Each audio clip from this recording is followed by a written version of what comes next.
सह वीर्यं करवावहै तेजस्विनावधीतमस्तु मा विद्विषावहै। ओम शांति शांति शांति। प्रश्नोपनिषद की कक्षा में आप सभी का स्वागत है। पिछले प्रसंग में हमने पढ़ा कि 4 ब्रह्म जिज्ञासु आचार्य पिपलाद के पास जाते हैं अपने प्रश्नों की जिज्ञासा को लेकर के। आचार्य पिपलाद उनको 1 वर्ष तक ब्रह्मचर्य और तप पूर्वक रहने के लिए कहते हैं और उसके पश्चात वो कहते हैं कि फिर आप अपने प्रश्न पूछ सकते हैं। समय व्यतीत होता है। 1 वर्ष पश्चात एक विद्यार्थी वो आता है और पूछता है कि ईश्वर ने इस प्रजा को कैसे उत्पन्न किया। इस प्रश्न के प्रत्युत्तर में आचार्य पिपलाद कहते हैं, ईश्वर ने, परमात्मा ने इच्छा की, तप किया और तप के परिणाम स्वरूप मिथुन को उत्पन्न किया, जोड़े को उत्पन्न किया, कपल को उत्पन्न किया, जिसको यहां रई और प्राण से कहा गया। इतना प्रसंग हम सुन चुके हैं। रई और प्राण, इन 2 चीजों को हम सरल अर्थों में इस प्रकार से समझ सकते हैं कि परमात्मा ने 2 प्रकार की चीजें, व्यवस्थाएं दी। एक है भोगने वाला और एक वो है जो भोगा जाएगा। आपने बहुतायत विद्वानों के मुखारविंद से बहुत सी पुस्तकों में प्रकृति और पुरुष ये नाम सुने होंगे। प्रकृति है जिसको भोगा जाएगा, पुरुष वो है जो उस प्रकृति को भोगेगा। तो जो भोगने वाला है वो पुरुष और जिसको भोगा जाएगा वो प्रकृति। इस प्रकार से पुरुष और प्रकृति के संबंध में आपने पहले सुना होगा। यहां पर रई और प्राण को कहा गया है और रई और प्राण से उन्होंने कहा कि आप अब प्रजा को उत्पन्न करिए।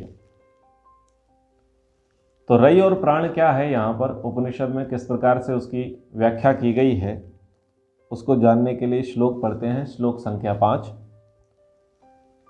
आदित्यो हा वै प्राणो रई एव चंद्रमा रईर्वा एतत् सर्वं यन्मूर्तं च अमूर्तं च तस्मान् मूर्ति एव रयीः। आदित्यो हा वै प्राणो। आदित्य को यहां पर प्राण कहा गया है, निश्चित रूप से उसको प्राण कहा गया है। संसार के जड़ पदार्थों में विनाश और न्यूनता ये देखी जाती है और इसको जो भोगने वाला है वो प्राण है।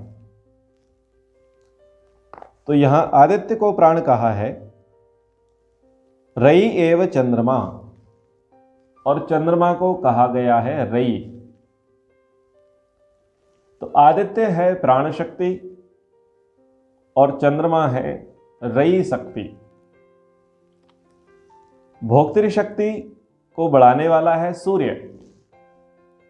भोगने का भाव, भोगने की शक्ति ये सूर्य के कारण से बढ़ती है, प्राण के कारण से बढ़ती है। और भोग्य शक्ति यानी जिसको भोगा जाएगा तो उसको भोगाने वाला है चंद्रमा।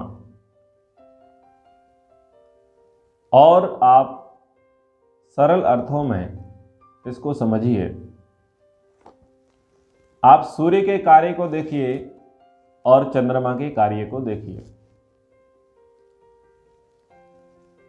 चंद्रमा क्या करता है? रसों से पुष्ट करता है, सभी वनस्पतियों के अंदर रस प्रवाहित करता है, अलग अलग प्रकार के रस उनके अंदर होते हैं।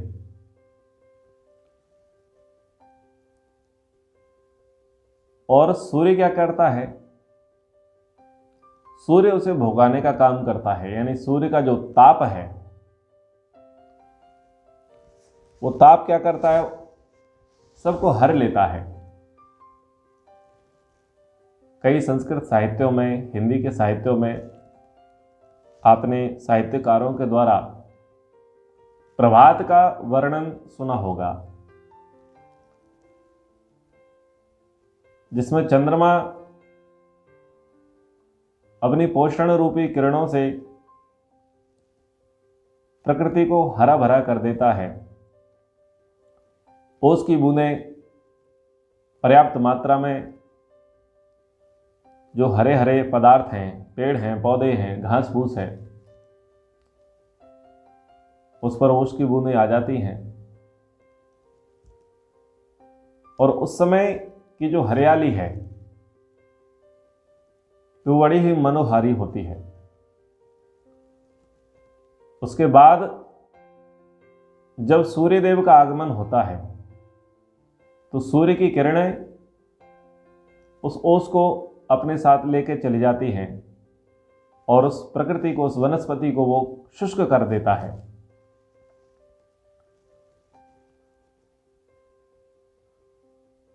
जीवात्मा को कहा गया है भोक्ता, भोगने वाला। और प्रकृति क्या है? जिसको भोगा जाएगा। तो जहां जहां पर जिसको भोगा जाएगा उसको कहा जाएगा रई। और जहां जहां पर जो जिसे भोगेगा तो भोगने वाला कहलाएगा प्राण। जो आज रई है वही किन्हीं अर्थों में प्राण होता है। जो किन्हीं अर्थों में प्राण है वह किन्हीं अर्थों में जाकर के रई हो जाता है।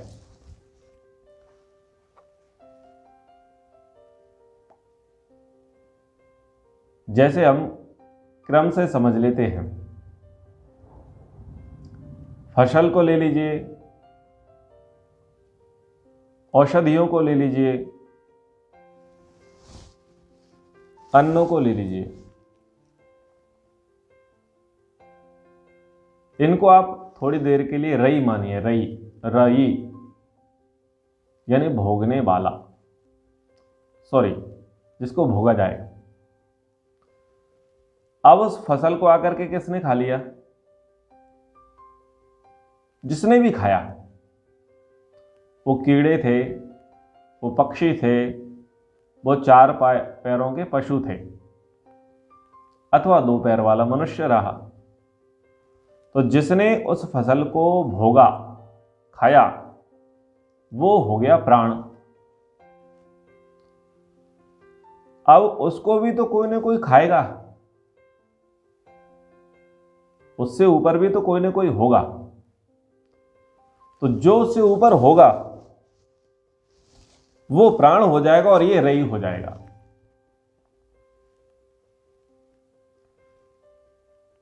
जैसे चूहा किससे डरता है? बोले बिल्ली से।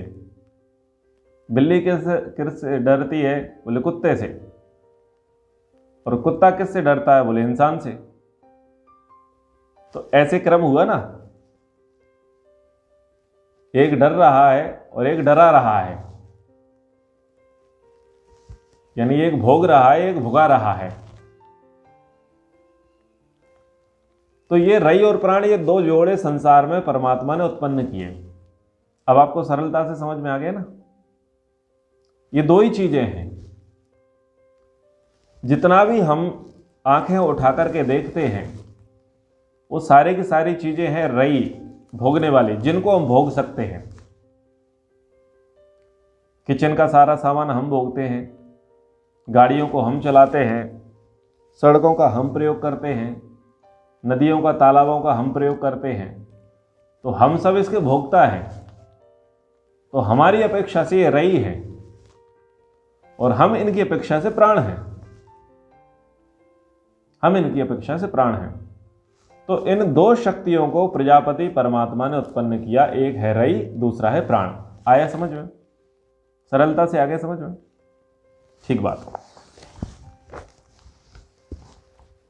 तो इन्हीं के संयोग से, जिनको रई अर्थात चंद्रमा कहा गया, प्राण अर्थात सूर्य कहा गया, ये दोनों वास्तव में अपने अपने स्थान पर सूक्ष्म तत्व हैं। तो इन्हीं के संयोग से विभिन्न प्रकार की सृष्टि उत्पन्न होती है, अलग अलग प्रकार की सृष्टि उत्पन्न होती है।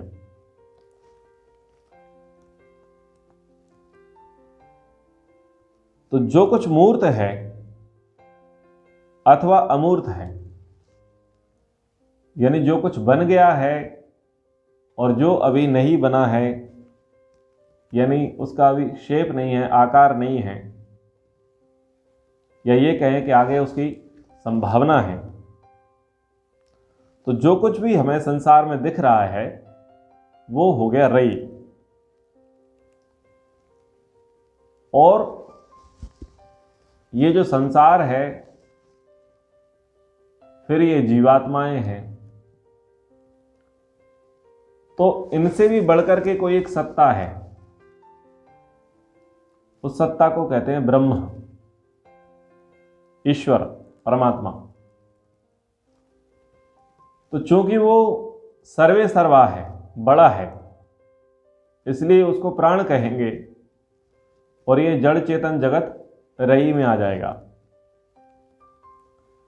लेकिन प्राण कह देने से, यानी जो इस प्रकार का अर्थ था कि भोगने वाला, तो ये भोगने वाला अर्थ ईश्वर में नहीं घटेगा। वो भोगता नहीं है, वो भोगाता है, भोगता नहीं है, भुगाता है, दूसरों को भुगाता है।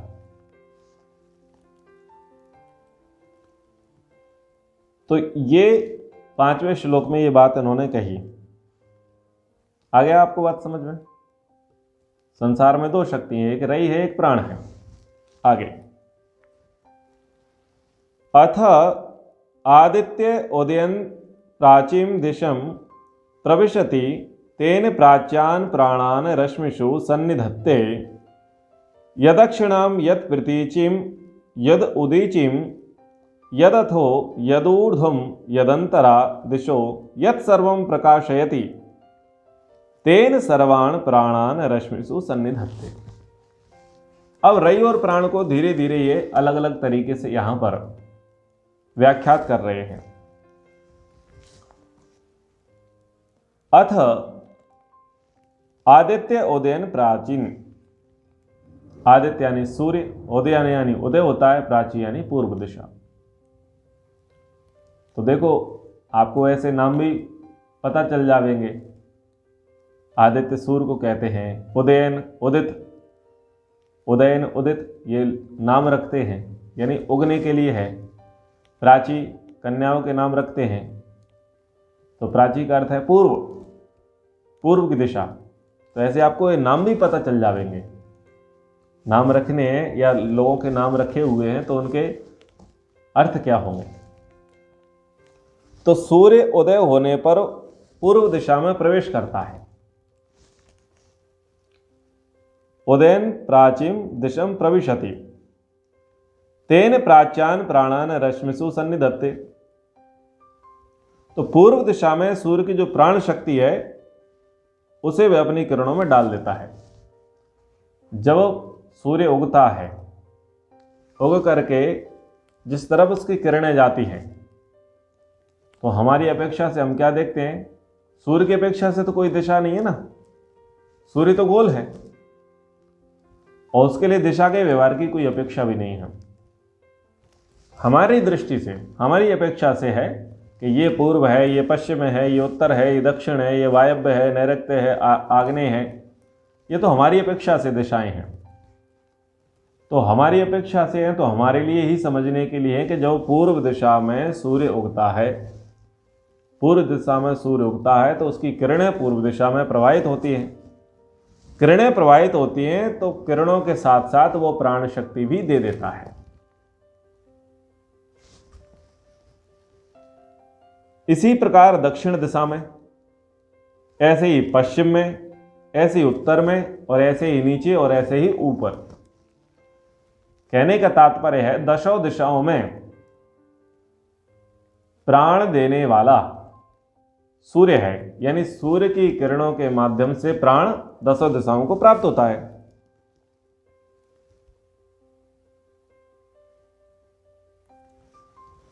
और जब वो डाल देता है दशों दिशाओं में तो चारों ओर ये प्राण शक्तियां विचरण करती हैं सूर्य की किरणों के साथ, चारों ओर ये विचरण करती हैं। इतनी बात इन्होंने यहां पर कही है।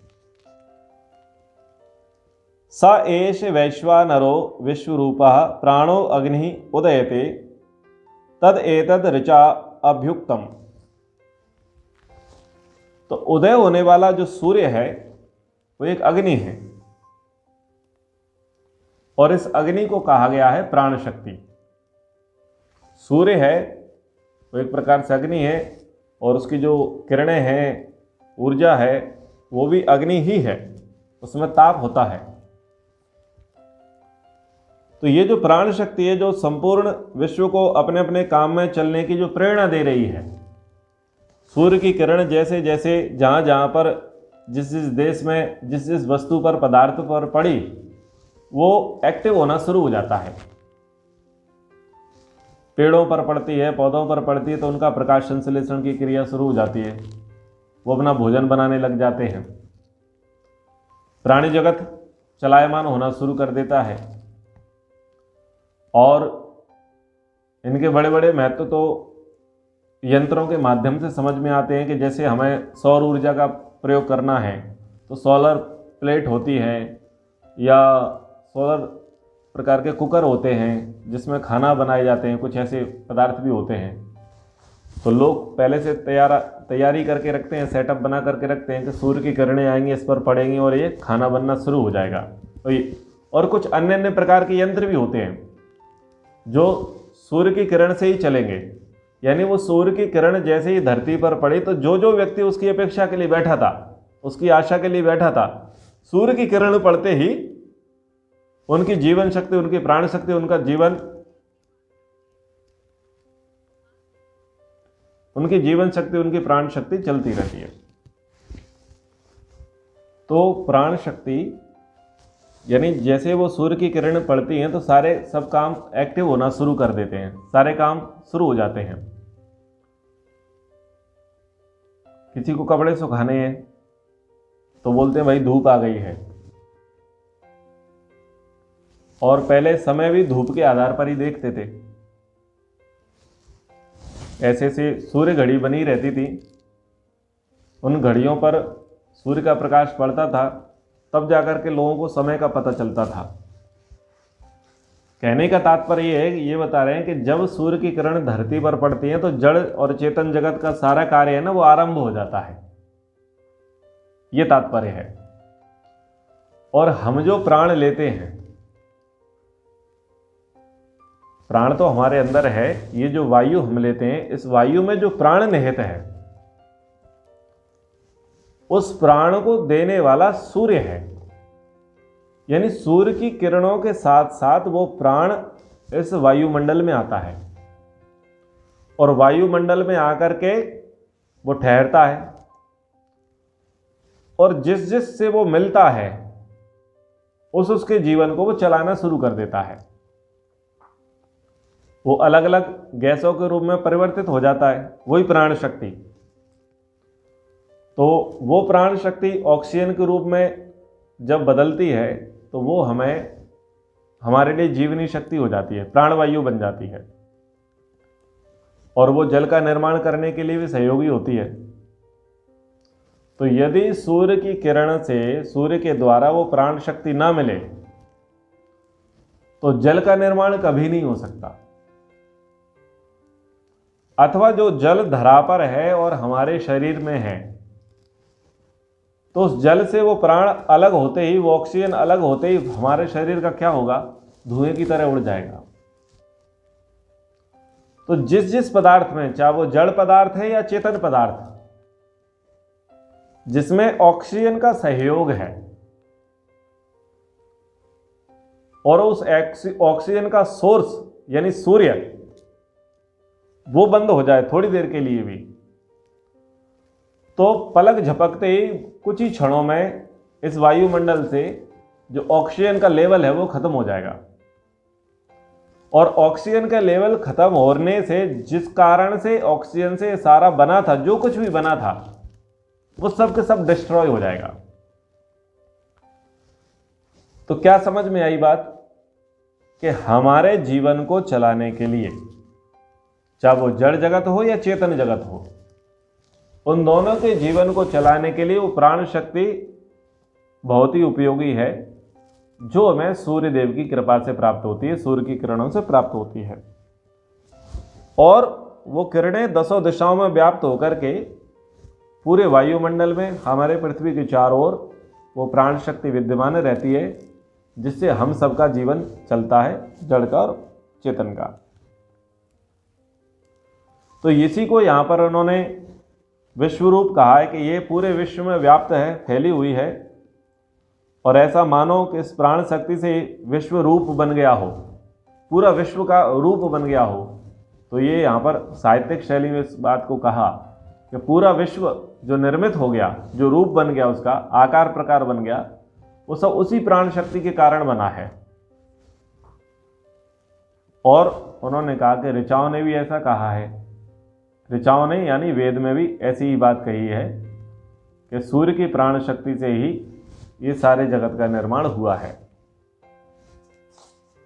आगे 8वां श्लोक। विश्वरूपम हरिणम जात वेदसम परायणम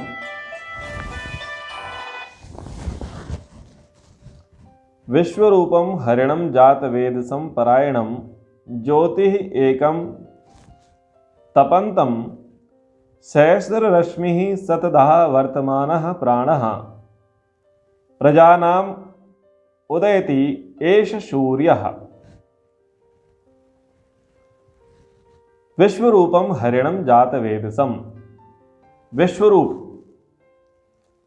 यानी सबके रूप का धारण करने वाला, यानी सब में ओतप्रोत व्यापक। तो सूर्य विश्व रूप है। संसार में जो रूप हैं वो सूर्य की प्राणपद शक्तियों के कारण से है, जो कुछ भी निर्मित है, बन चुका है, वह हरिण है। हरिण कहा किरणों वाला, सूर्य की किरणें होती हैं, किरणों वाला है। और उसको कहा गया जात वेदसम। जात वेदस नाम अग्नि का हमने पढ़ा है उपनिषद में पहले, और माता ऋष्वा नाम पढ़ा है वायु का। तो जात वेदस यानी उत्पन्न हुए समस्त पदार्थों को जानने वाला। और जितने भी पदार्थ उत्पन्न होते हैं, निर्मित होते हैं, उनको डिजाइन किया जाता है, उसके मूल में क्या होता है? अग्नि। बिना अग्नि के, बिना ऊर्जा के, बिना शक्ति के हम किसी चीज को निर्माण नहीं कर सकते, किसी चीज का निर्माण नहीं किया जा सकता। तो जात वेदस है वह प्रत्येक उत्पन्न हुए पदार्थ में विद्यमान है, क्योंकि उसी की प्राण दात्री किरणों से सब बना हुआ है। ये सारी बातें चिंतन करने की हैं। पढ़ तो लेते हैं लेकिन चिंतन करना पड़ता है कि कैसे बनी है। लोहे के भीतर क्या निहित है, लकड़ी के भीतर क्या निहित है, फिर प्लेटिनम है, गोल्ड है, कॉपर है, एल्यूमिनियम है, मिट्टी है अलग अलग प्रकार की, अन्य खनिज पदार्थ हैं जो धरती के अंदर हैं, खोदने से निकलेंगे, और जो धरती के ऊपर हैं प्रत्यक्ष हैं, वो सब के सब जो हैं और उनसे किस किस प्रकार के आकार प्रकार के वस्तुएं बना ली जाती हैं, पदार्थ बना लिए जाते हैं, वो बिना अग्नि के संभव नहीं होते। उनका जो भी शेप देना होता है, उनमें जो संयोग और वियोग कराने होते हैं, वो अग्नि से ही होते हैं।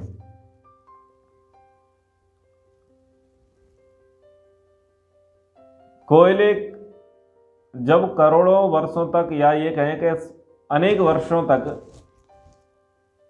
धरती के गर्भ में कुछ दबा रहता है, तब जाकर के कोयला बनता है। जीवांश होते हैं या कुछ वनस्पतियां जो भी होती हैं, और जब वो लाखों वर्षों तक, हजारों वर्षों तक वो दबा रहेगा, तब जाकर के हीरा बनेगा। तो उनके निर्माण में भी अग्नि ही है।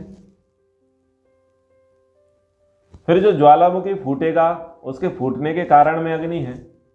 भूकंप जो आएगा, उसके आने में भी कारण अग्नि है। और बारिश होगी तो बारिश होने का कारण भी अग्नि है, क्योंकि सूर्य तपाएगा, उसका तपाना भी तो अग्नि है। और फिर जितना भी लकड़ी से हम जो फर्नीचर बना लेते हैं, वो बिना अग्नि से संभव नहीं है। प्लास्टिक का जो सामान बना लेते हैं, लोहे का जो सामान बना लेते हैं, कपड़े का जो सामान बना लेते हैं, जो कुछ भी हम कर लेते हैं, वो सब और सब अग्नि से ही है। और अग्नि किससे है? सूर्य से। तो विश्व रूप हो गया ना वो, सारे विश्व में समाहित, सबका प्राण, सबका आधार सूर्य हो गया। तो ऐसे छोटी छोटी चीजों में चिंतन करना पड़ेगा, देखना पड़ेगा कि वो कितने हद तक प्राण है, कितने हद तक हमारा आधार है, सूर्य हमारा कैसे पिता है। धरती वासियों का सूर्य कैसे पिता है, कैसे प्राण है, उस पर क्या एक एक चीज पर जाकर के खोज करनी पड़ेगी, चिंतन करना पड़ेगा। तब हमें समझ में आएगा और हमारी उसके प्रति आस्था बनेगी। फिर हम केवल उसे आग का गोला या कोई देवता रूप में नहीं मानेंगे। फिर इतनी ही पहचान हमारी उसके साथ नहीं रहेगी, इतना ही परिचय हमारा उसके साथ नहीं रहेगा।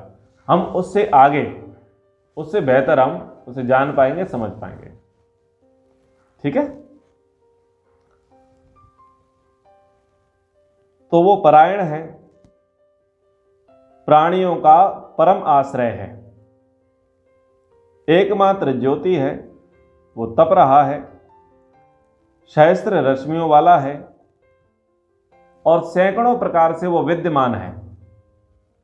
सब जगह उसी की ही रश्मियां, उसी का कृतित्व, उसी की कृपा उस सूर्य की ही सब जगह देखी जा रही है। उसी से ईंट पकती हैं, उसी से अंकुर फूटता है, उसी से पौधे जमते हैं, अनाज फल ये सब उसी से होते हैं। तो सूर्य प्रजाओं का प्राण बन करके उदय होता है। तो रई और प्राण के प्रसंग में यहाँ पर सूर्य की महिमा को यहाँ दिखाने का प्रयास किया गया है। अब दक्षिणायन, उत्तरायण, पितृयान और देवयान, इन प्रसंगों पर चर्चा आगे की कक्षा में चलेगी। तो अभी हम रिकॉर्डिंग को स्टॉप करते हैं, कक्षा को यहाँ विराम। एक बार ओम का उच्चारण। ओम